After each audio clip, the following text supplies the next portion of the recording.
Jake Morrison stared out the window of the starship and felt his stomach turn. The alien planet below looked like a giant crystal ball, blue and purple.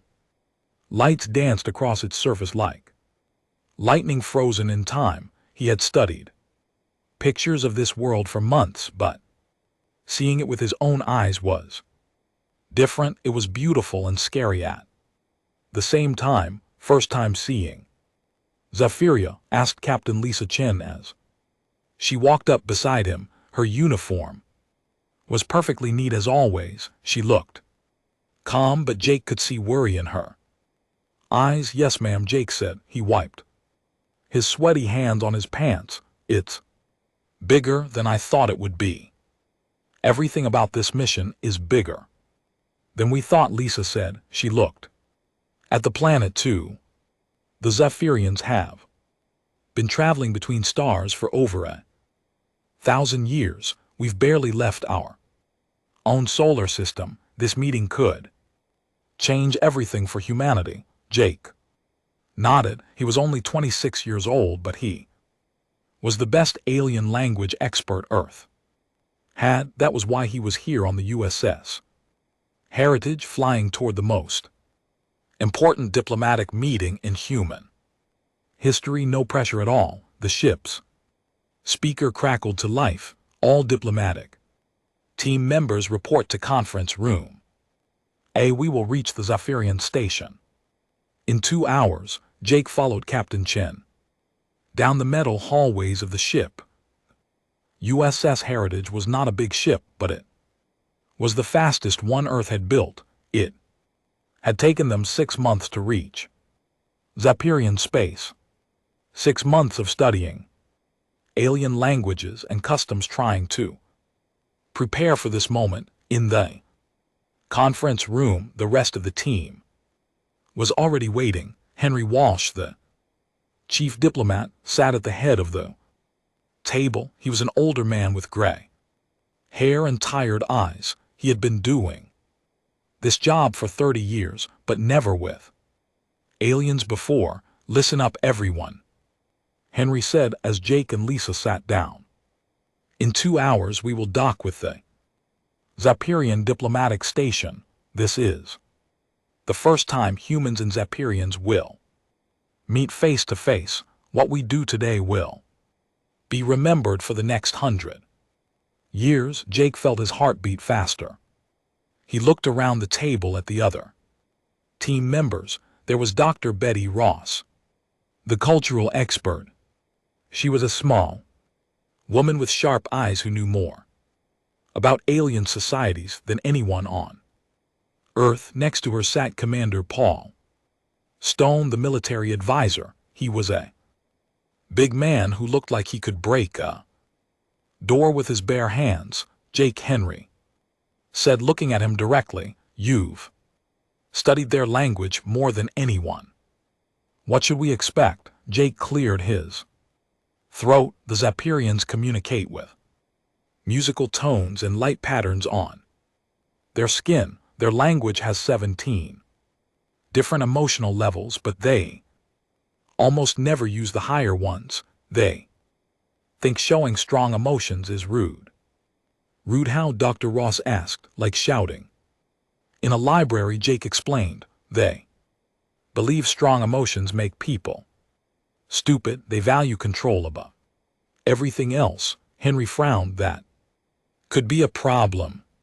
Humans are not known for emotional control. There's something else, Jake said. Their society is built around ranks. Everyone has a specific place, and they never step outside it.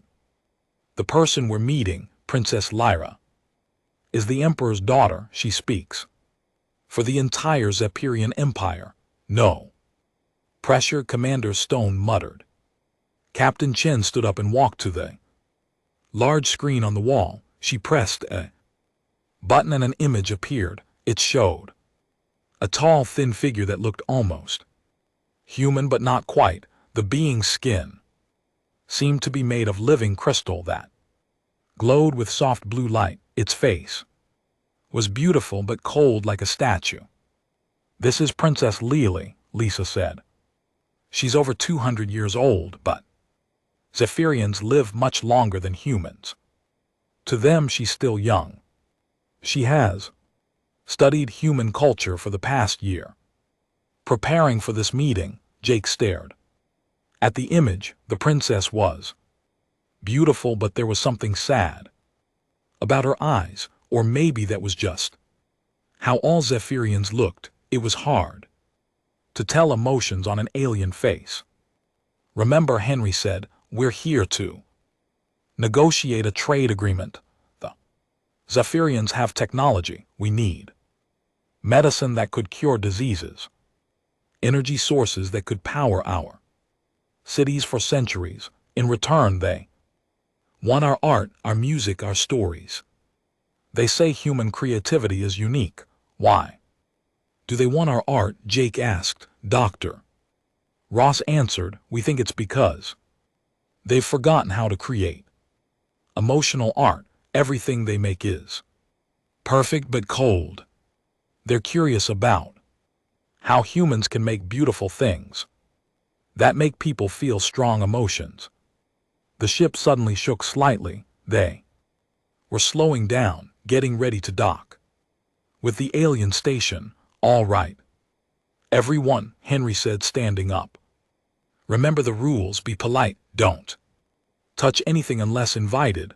Don't show strong emotions, and whatever you do, don't take their coldness personally. It's just their way. Jake gathered his translation equipment and followed the team toward the docking bay. His hands were shaking slightly. He had spent years learning to speak with aliens, but he had never actually met one. The docking bay was cold and gray.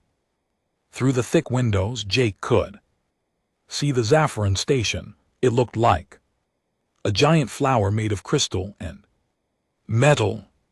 Lights moved through its petals like blood through veins. Docking complete, announced the ship's computer. Atmosphere is compatible. Gravity is at 95% Earth normal. The airlock door hissed open. Beyond it was a tunnel that led to the alien station. Jake could smell something like flowers and electricity in the air. Here we go, Henry whispered. They walked through the tunnel in single file. Jake was last, carrying his translation gear and trying not to trip over his own feet. The tunnel was beautiful, made of some kind of transparent metal that showed the stars. Outside, at the end of the tunnel, was another door. It opened without sound, and they stepped into an alien world. The room beyond was huge and filled with soft-colored light. The walls seemed to be alive, covered in patterns that moved like slow water and waiting for them in. The center of the room was Princess Lally. She was even more beautiful in person than in the pictures. Her crystal skin glowed with gentle blue and purple lights. She wore robes that seemed to be made of liquid silver. When she moved, music seemed to follow her, but it was her eyes that caught Jake's attention. They were large and dark, like deep pools of water, and despite what he had been told about Zephyrian emotional control, he could see something in those eyes, something that looked almost like loneliness. Princess Lily stepped forward with smooth, careful movements. When she spoke, her voice sounded like wind chimes in a gentle breeze. The lights on her skin pulsed in patterns that Jake had studied but never seen in person. Welcome, humans of Earth, she said in perfect English, though her accent made every word sound like music. I am Princess Lily, speaker for the Crystal Throne. The Emperor honors you with this meeting. Henry Walsh stepped forward and bowed exactly as Dr. Ross had taught them. Your Highness, we are honored to be here. I am Henry Walsh, Chief Diplomat of Earth. This is Captain Lisa Chen, Commander Paul Stone, Dr. Betty Ross and our language specialist, Jake.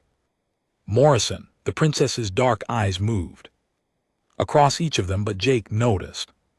She looked at him a little longer than the others, the crystal patterns on her skin shifted to a softer blue when their eyes met. He wondered what that meant. Please follow me to the negotiation chamber, Princess Lyra said. She turned and walked deeper into the station. Her feet made no sound on the crystal floor. As they walked, Jake tried not to stare at everything around him. The walls showed moving pictures of Zapperian history. He saw great crystal cities, space battles between ships that looked like flying jewels, and ceremonies where thousands of Zaffirans gathered in perfect silence. Your station is beautiful, Captain Chen said, trying to make friendly conversation. Thank you, the princess replied, but her tone stayed flat and cold. It was built by my great-grandfather 2 centuries ago. Every crystal was placed by hand, according to ancient harmony principles. Jake noticed something strange. When Princess Lily spoke to the group, her skin glowed with steady, controlled patterns, but when she glanced at him, the patterns became more complex. It was like she was trying to say something extra, but only to him. They entered a large round room with a crystal table. The center, the walls showed the stars outside, making it feel like they were floating in space. 6 Syrian officials were already seated at the table. They all looked at the humans with the same cold, measuring stares. Please sit, Princess Laurel said, gesturing to chairs that seemed to be grown from the same crystal as everything else. They were surprisingly comfortable. For the next 3 hours, the 2 groups talked about trade agreements. The Zaphirians wanted human art, music, and literature. They offered advanced medical technology and energy systems in return, but every time the humans showed excitement or enthusiasm, the Zapperians became colder and more distant. We are very happy about this opportunity, Dr. Ross said at one point, smiling widely. The Zapperian officials exchanged looks. One of them, a tall male with silver-white crystal skin, spoke in their musical language to Princess Lyra. Jake's translation equipment picked up most of it. The humans show excessive emotional display. Are they mentally unstable? Princess Lyra answered in the same language. Their emotions are strong, but they are not dangerous. This is simply their nature. Jake felt embarrassed. The Zapperians thought human excitement was a sign of mental problems. He made a note to tell the team to stay calmer. During a break, Jake found himself alone with Princess Lyra in a small side room filled with glowing plants. She was looking out a window at her home world below, and the lights on her skin were dimmer than before. Your Highness, Jake said carefully, may I ask you something? She turned to look at him. You may speak, Jake. Morrison, are we doing something wrong? The other officials seem upset with us. Princess Lyra was quiet for a long moment. Then she said, your people express emotions very openly. This is difficult for my people to understand. Why? Jake asked. She looked around to make sure no one else was listening. Then she said something surprising. Because we have forgotten how, before Jake could ask what she meant, Commander Stone walked into the room. Jake, they're starting the next session. During the afternoon meetings, things got worse. Commander Stone made a joke, and the Zapperians thought he was being disrespectful. Dr. Ross tried to shake hands with one of the officials, and they acted like she had tried to attack them. By the end of the day, The mood in the room was very tense. We will continue tomorrow, Princess Lyra announced. Tonight you will stay in our guest quarters. We hope you will find them comfortable. The guest quarters were amazing. Each room was like being inside a giant geode with crystal walls that glowed softly. Jake's room had a window that showed the whole planet below. But despite the beauty, he felt worried. Negotiations were not going well. That evening Jake couldn't sleep. He kept thinking about what Princess Lyra had said. We have forgotten how. Forgotten how to do what? Express emotions. He decided to take a walk through the station to clear his head. The corridors were empty and quiet. Soft lights followed Jake as he walked, like the station knew where he was going. Even though he didn't, he found himself in a garden area filled with plants that glowed like tiny stars. Princess Lyra was there, sitting alone on a crystal bench. She wasn't wearing her formal robes anymore, just a simple dress that sparkled like water. The lights on her skin were different too, softer and more complex. I'm sorry, Jake said. I didn't know you were here. I'll go.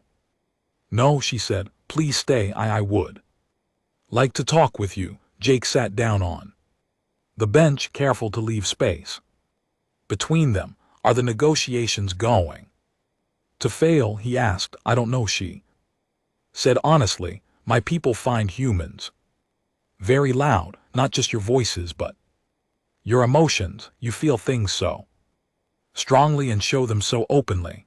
It frightens them. Why? Princess Lyra touched one of the glowing plants. When she did, it became brighter, pulsing with gentle light. These plants respond to emotions, she explained. Long ago my people could make them glow like stars just by feeling joy. Now they barely flicker. Jake watched the plant pulse with her touch. What happened to your people's emotions? War, she said simply. Centuries ago we were like you. We felt everything deeply. Love, hate, joy, anger. But our enemies used our emotions against us. They found ways to make us feel false feelings, to control us through our hearts. So we learned to hide our emotions, to bury them so deep that even we forgot they were there. Jake felt sad hearing this. That sounds lonely. Princess Lyra looked at him with surprise. Lonely, that is not a word we use often anymore. But don't you miss it? Don't you miss feeling things? She was quiet for a long time. The plant she was touching grew brighter, and Jake could see other plants in the garden starting to glow too. Yes, she whispered, I miss it very much.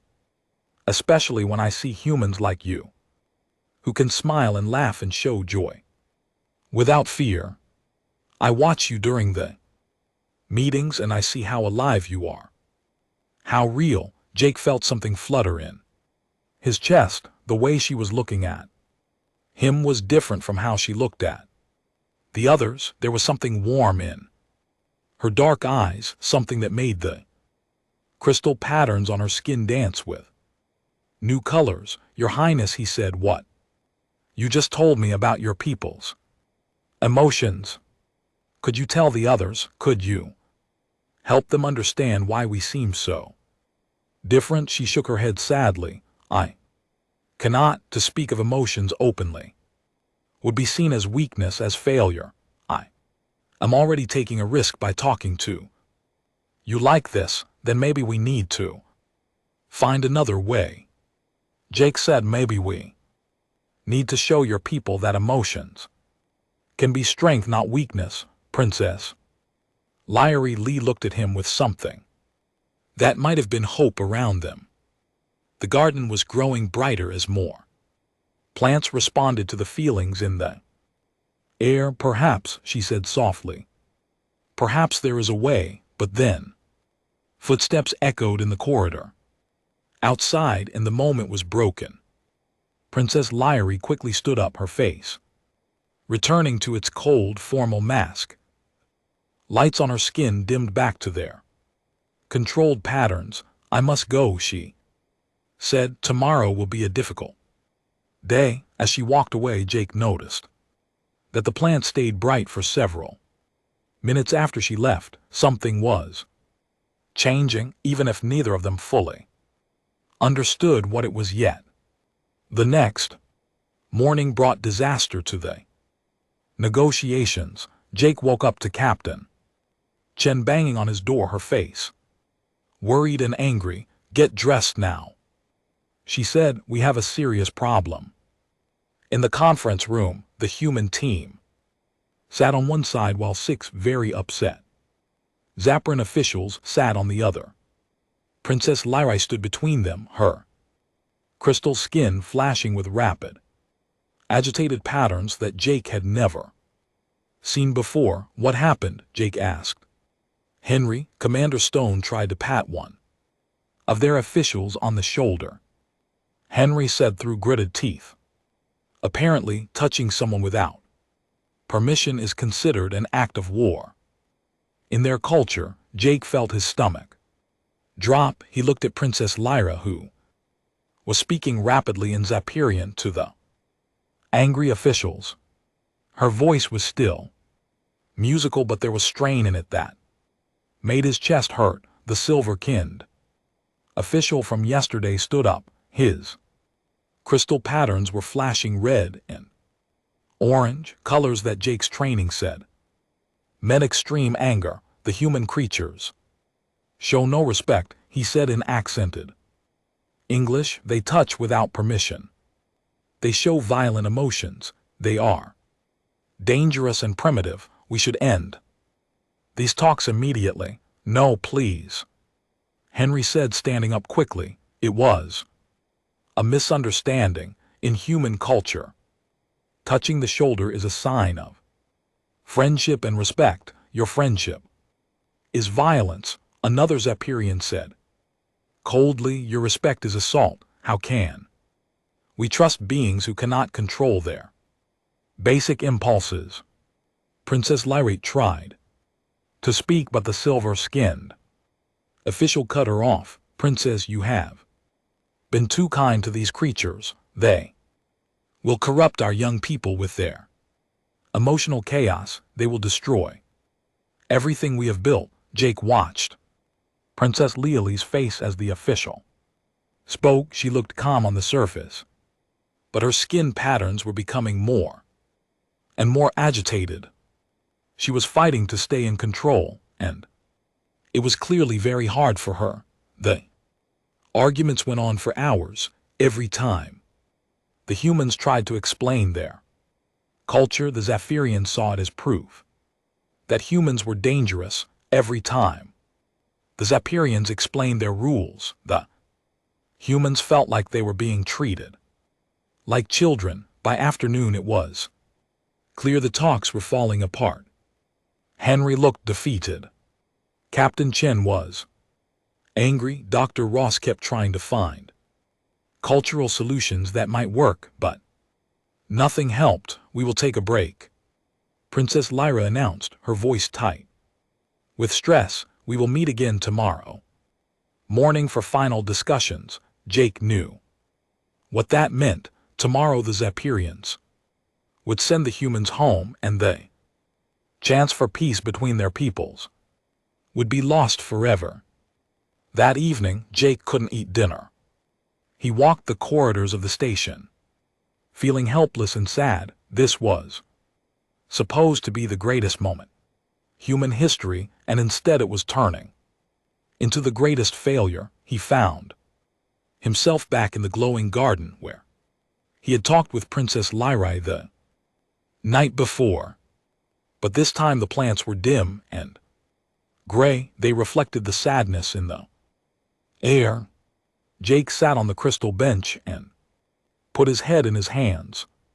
He had spent years learning Zapparian language and culture, but it hadn't been enough. He couldn't bridge the gap Between two peoples who saw the world so differently, Jake Morrison, he looked up to see Princess Lyra approaching through the dim garden. She looked exhausted. The patterns on her skin were flickering weakly like candles about to go out. "Your Highness," he said, starting to stand up. "Please don't," she said, sitting down beside him on the bench. "I cannot bear any more formality tonight." They sat in silence for a while. Jake wanted to say something comforting, but he didn't know what words would help. "I failed," Princess Lyra said finally. "I was supposed to make this work to bring our peoples together. Instead, I have made everything worse." "You didn't fail," Jake said. "You tried harder than anyone. You've been fighting for both sides all day, trying to help everyone understand each other." "It was not enough," she said. Her voice was so sad that some of the nearby plants began to glow with soft blue light. "Tomorrow the council will vote to end all contact with humanity. They will say that your people are too dangerous, too unpredictable." Jake felt anger rise in his chest. "We're not dangerous, we're just alive. We feel things. Is that really so wrong?" Princess Lyra looked at him with those deep dark eyes. "No," she whispered, "it is not wrong, it is beautiful. I have watched you these past 2 days and I have seen something I thought was lost forever." "What?" "Hope, joy, real feeling." Her skin patterns became brighter, more complex. "When you smile, when you get excited about an idea, when you care about something, you glow from the inside, not like our crystal skin, but with something deeper, something real." Jake felt his heart beating faster. The way she was looking at him made him feel warm and nervous at the same time. "Princess, do you know what I do when I am alone?" she asked. "I practice human expressions in the mirror. I try to smile the way you smile. I try to understand what it feels like to show joy without fear." Jake was amazed. "Really, really? And sometimes late at night, I imagine what it would be like to feel the way humans feel, to love openly, to show happiness without shame." Her patterns were getting brighter and more colorful. "I imagine what it would be like to tell someone that they make my heart sing." Jake's mind was racing. He had been studying Zahirian emotional expressions, and what he was seeing on her skin was unlike anything in his training materials. The colors were deeper, warmer, more alive. "Princess," he said carefully, "are you saying that you have feelings for someone?" She turned to face him fully. "I am saying that there is a human who has taught me to remember what it means to feel, a human who makes me want to break 1,000 years of tradition just to speak one word of truth." Jake's heart was pounding now. He reached into his memory for the Zahirian words he had learned. He wanted to tell her that he understood, that he felt the same way. But Zahirian had so many formal levels, so many ways to express different types of caring. He meant to say something simple and friendly. Something like, "I care about you too," or "You are important to me." But in his nervousness, he mixed up the word levels. Instead of choosing the formal, distant terms, he used the deepest, most intimate words in the Zafirian language. "Now they're Morton," he said. Moment the words left his mouth, Jake knew he had made a terrible mistake. Princess Lyra's entire body went perfectly still. Her crystal patterns froze in mid-pulse. Her eyes went very wide. In the silence that followed, Jake realized what he had actually said. Now, Thara Morton meant, "I adore you with the fire of my eternal soul." It was the most intimate declaration possible in Zapirian culture, it was something that could only be said between life partners and only after years of bonding. Jake felt panic rise in his throat. I'm sorry, he started to say. In English, I didn't mean I mixed up the words I was trying to say, but Princess Lai stood up suddenly, her crystal patterns now blazing with colors Jake had never seen before, bright gold and silver and deep purple all swirled together on her skin like a beautiful storm. She looked down at him with tears in her dark eyes, the first tears he had seen from any Zaffron, and then in a voice so soft he almost missed it, she whispered 2 words in English. At last, the garden around them exploded with light. Every plant, every flower, every crystal surface began to glow as if touched by the sun. The air itself seemed to shimmer with energy. Princess Lyra knelt down in front of Jake, taking his hands in hers. Her skin was warm and smooth like living marble. Do you know what you just said to me? She asked. Yes, Jake whispered, and I'm sorry if I don't be sorry, she said.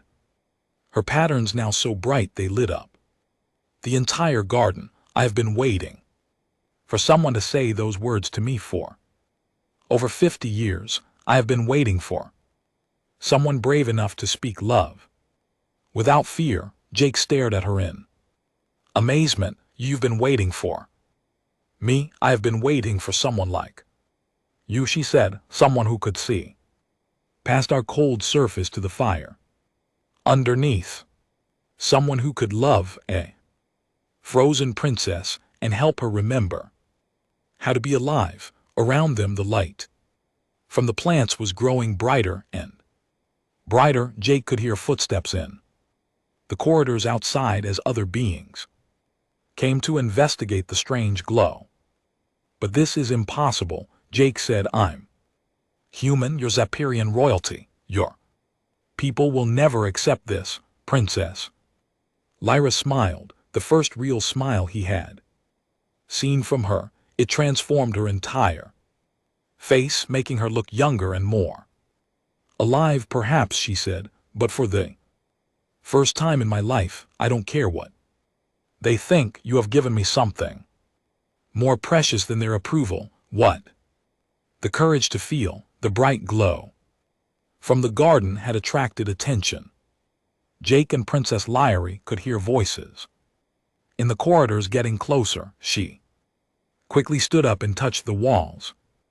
Around them, the plants dimmed back to their normal soft light. We must be careful, she whispered to Jake. If anyone learns about this, it could destroy everything. Learns about what?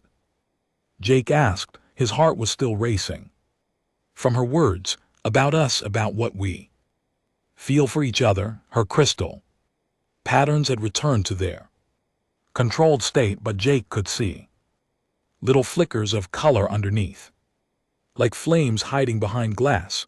To my people, love between different species is forbidden, especially between a royal and an outsider. Before Jake could respond, footsteps entered the garden. Dr. Ross appeared looking worried. Jake, there you are, she said. Captain Chen has been looking for you. We're having an emergency meeting about tomorrow's negotiations. She glanced at Princess liberally and bowed slightly. Your Highness, Dr. Ross. The princess replied with perfect formal politeness. I was just explaining to Mr. Morrison some details about our garden.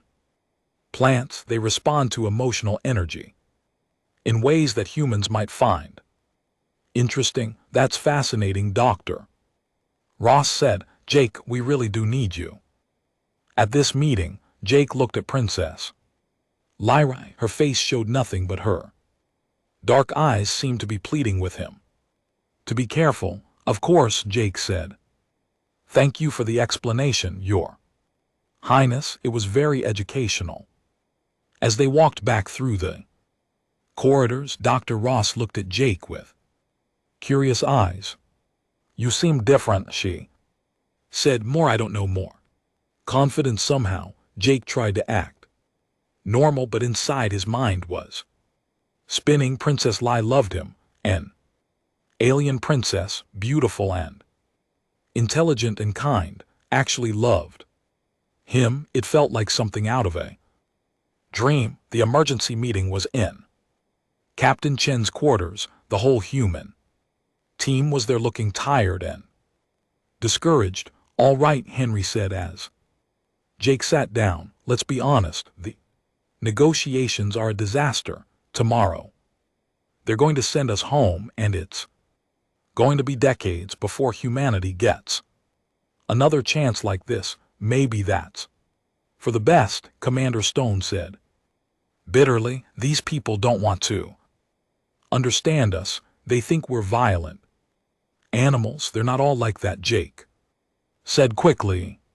Some of them want to understand. They're just afraid. Captain Chen looked at him sharply. Afraid of what? Jake thought about what Princess Lyra had told him about Zephyrian history, about how they had been hurt by their emotions and learned to hide them.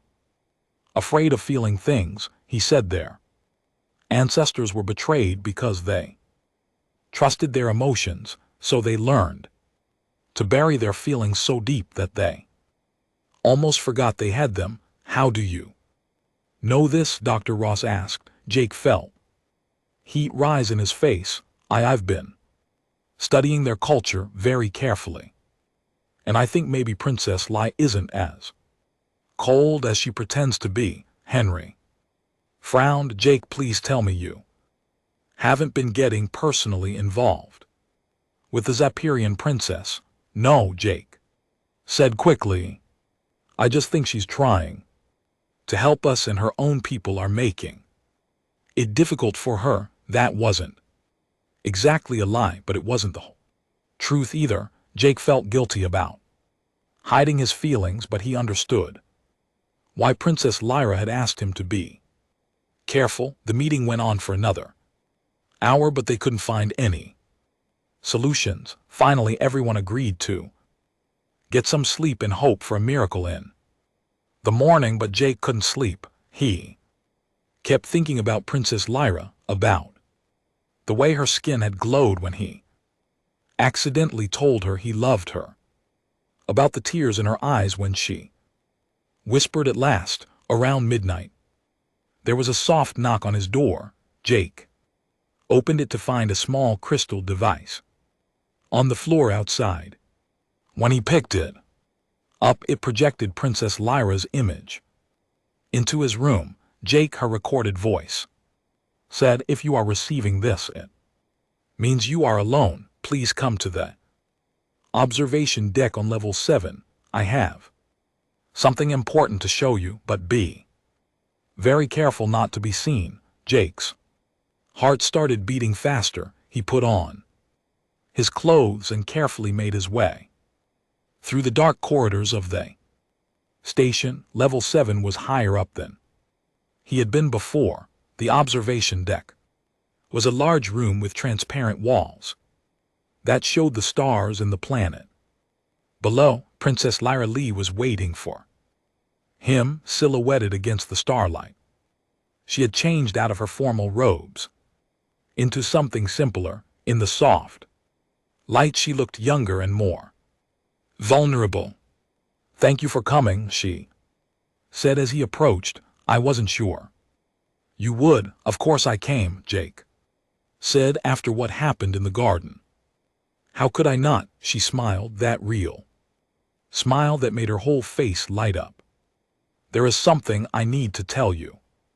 Something about my people that will help you understand why tomorrow's meeting is so important. She touched a control panel and the transparent walls became a screen showing images of Zephyrian history. Long ago we were not like we are now, she said. We were passionate, emotional, creative. We built beautiful cities, created wonderful art, loved deeply and openly. The images showed Zephyrians dancing, laughing, embracing each other. Their crystal skin blazed with brilliant colors as they celebrated life together. What changed? Jake asked. The shattering, Princess Lyra said. The images shifted to show war and destruction. Another species, the HFY, discovered our weakness. They learned that they could control our emotions from a distance. They made us feel false love for them, false anger toward each other. They turned us into puppets. Jake watched in horror as the images showed Zephyrians fighting each other, their crystal patterns manipulated by unseen enemies. For 300 years we were slaves, she continued. The HFY used our own emotions against us. They made parents betray children, lovers destroy each other, friends become enemies. Nearly half our population died before we found a way to fight back. How did you escape? We learned to feel nothing, she said sadly. We built mental barriers around our hearts. We created laws against emotional expression. We taught our children that feelings were dangerous, that love was weakness. The images showed modern Zephyrian society, cold, controlled, emotionless. It worked. HFY couldn't control beings who felt nothing, but we lost something precious. In the process, we lost our souls. Jake felt tears in his eyes. That's horrible. But why are you telling me this? Princess Lyra turned to face him fully. Because you have shown me something I thought was lost forever. You have shown me that it's possible to feel deeply without losing control. Your people have emotions as strong as ours once were. But you don't let them destroy you. We try not to, Jake said, though we don't always succeed. But you try, she said, stepping closer to him, and that gives me hope that maybe my people can learn to feel again without fear. Jake felt his heart racing as she moved closer. The patterns on her skin were shifting to those beautiful warm colors. Again, there's something else, she said softly. The reason I brought you here. Tomorrow there will be a vote about whether to continue negotiations with humanity. The council is split. Some want to end all contact. Others are curious about your people. What do you want? Jake asked. I want to show them what I have learned from you, she said. I want to show them that emotions can be strength, not weakness, but I need your help. She took his hands in hers. There is an old Zephyrian ceremony called the heart sharing. It allows two beings to feel each other's emotions directly. It hasn't been performed in over 500 years because it's considered too dangerous. Jake felt a chill of fear. Dangerous? How? If one person's emotions are too strong, they can overwhelm the other person's mind. It's how the HFY first learned to control us. She squeezed his hands. But I believe that your emotions are different, clean, pure. I believe that if the council could feel what you feel, they would understand that humans are not dangerous. You want me to share my emotions with your entire council? Jake asked, amazed. I want you to show them what love really is, she said, not the twisted false love the HFY created, but real love, the kind that makes people stronger, not weaker. Jake stared at her. That's incredibly dangerous for both of us. If it goes wrong, we will both die, she said simply. But if it goes right, we could change everything. We could bring our peoples together. We could give my people permission to feel again. Jake looked out at the stars. Through the transparent walls, he thought about humanity's future, about the chance for peace between species, about the woman standing in front of him, whose love had already changed his life. When he asked, Princess Lyra smiled and her crystal patterns blazed with joy. Tomorrow during the final negotiations, in front of everyone, and if they try to stop us, then we face whatever comes. Together, she said.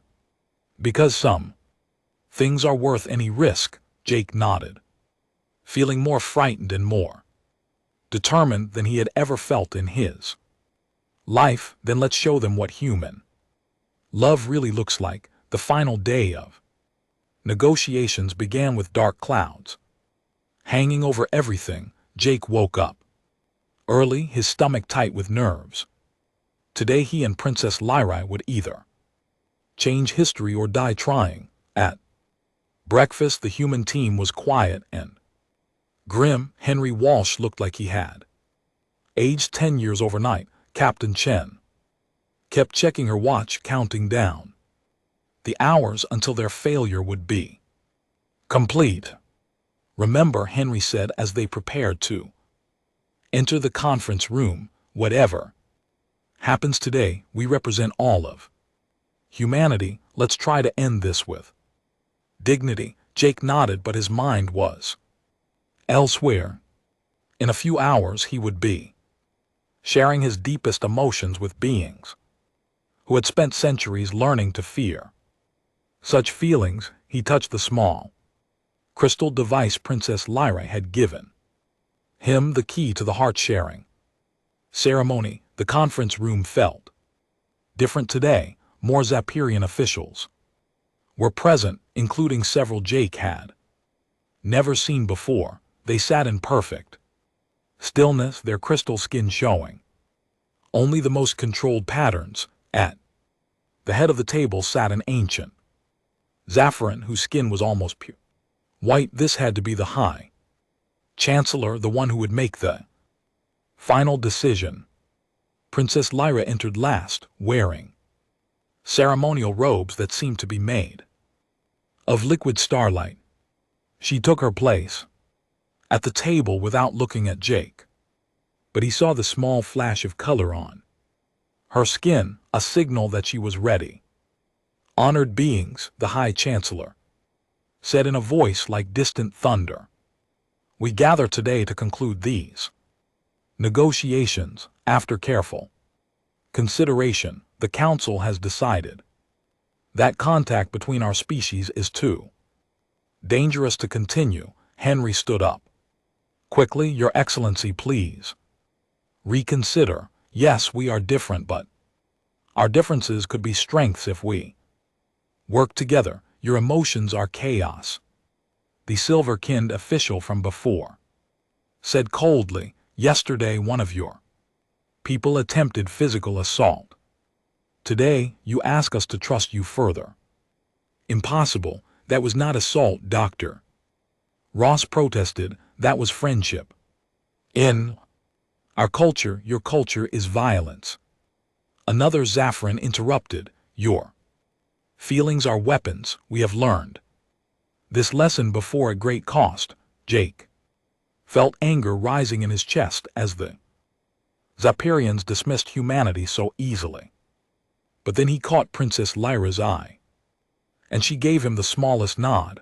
It was time, Your Excellency, Princess Lyra said, standing gracefully. Before we end these negotiations, I request permission to perform an ancient ceremony, the heart-sharing as described in the texts of old harmony.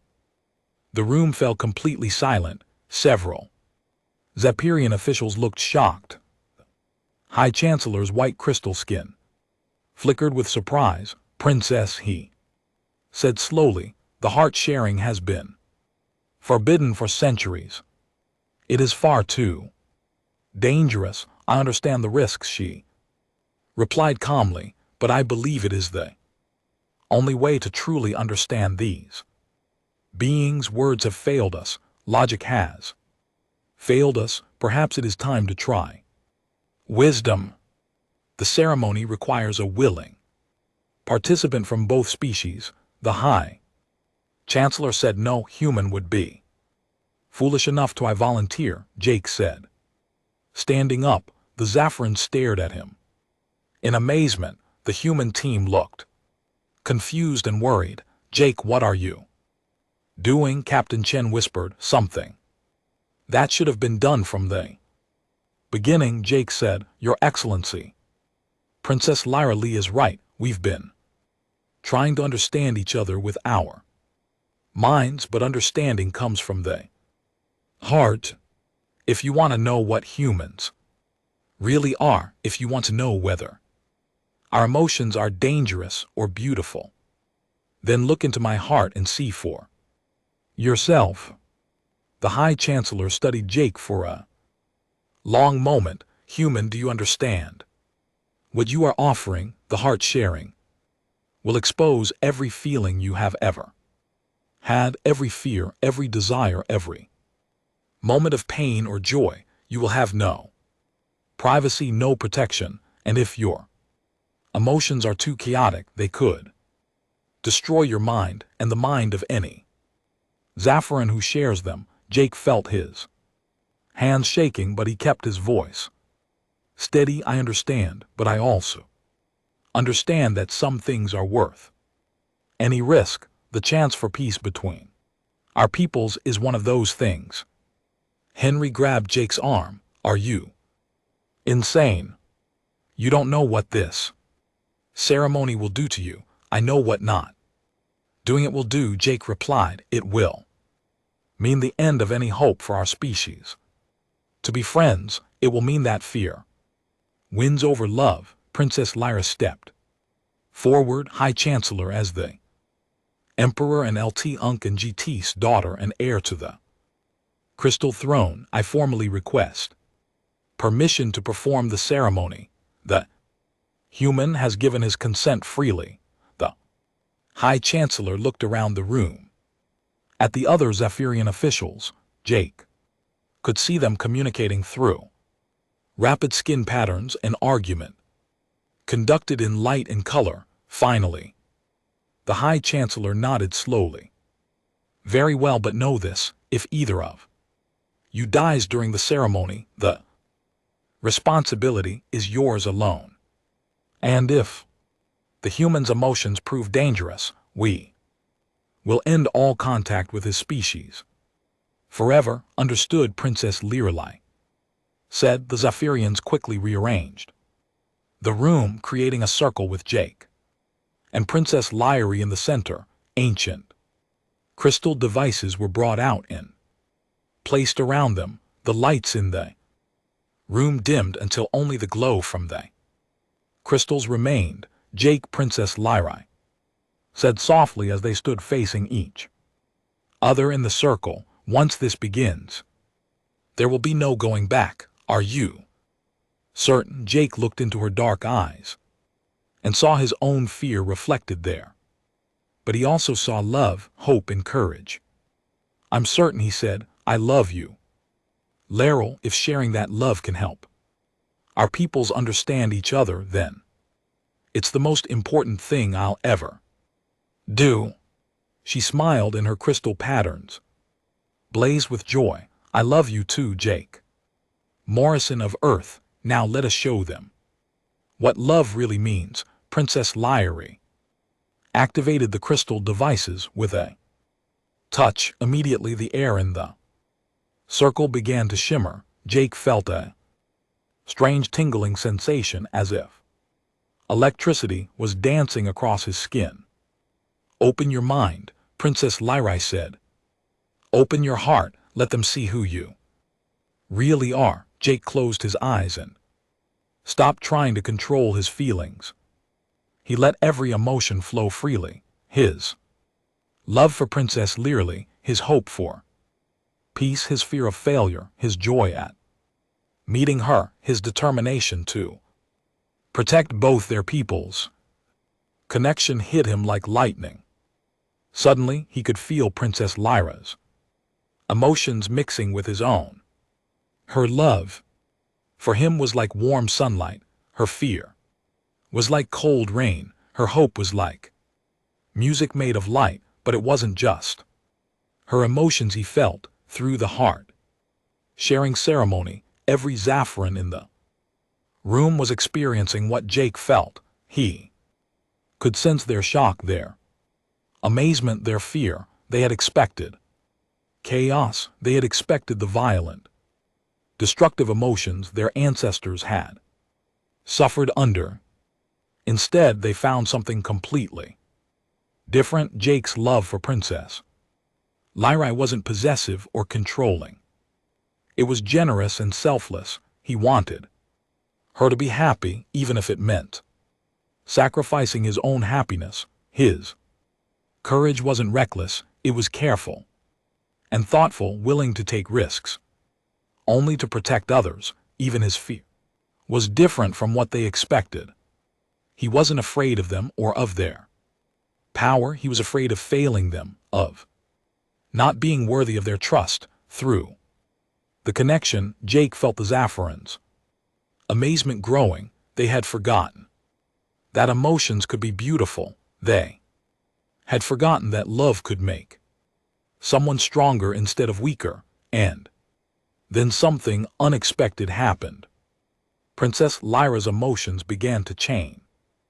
The other Zappirians, her joy at feeling love again, her hope for the future, her courage to break tradition, all of it flowed through the heart-sharing connection to every Zaffiran in the room. One by one, Jake felt their emotional barriers beginning to crack. Centuries of suppressed feelings started to surface. They remembered what it felt like to care about someone. They remembered what it felt like to hope. The High Chancellor gasped, his white crystal skin suddenly blazing with colors Jake had never seen before. Impossible, he whispered. These emotions, they're not weapons, they're gifts. Around the room, other Zephyrins were beginning to glow as their own suppressed emotions awakened. Some were crying the first tears their people had shed in centuries. Others were smiling, their faces transformed by remembered joy. But the silver-skinned official who had opposed the humans from the beginning stood up angrily. No, he shouted, this is exactly what the Vexi did to us. They're using emotions to control us. Jake felt the man's fear and anger through the connection, but instead of responding with anger, Jake opened his heart even wider. He showed the official his memories growing up on Earth, learning about other cultures, choosing to become a translator because he wanted to help different peoples understand each other. The official staggered as he felt Jake's genuine desire for peace. This wasn't manipulation or control. This was simply one person sharing his truth with another. I don't want to control you, Jake said aloud, his voice echoing strangely in the crystal chamber. I want to be your friend. I want our peoples to learn from each other, to help each other, to grow together. That's what love really is, not taking from someone, but giving to them. Princess Lyra's hand found his in the center of the circle. The moment they touched, the heart-sharing connection exploded outward, reaching not just the Zephyrians in the room, but somehow touching minds across the entire station. Jake felt hundreds, then thousands of Zephyrian hearts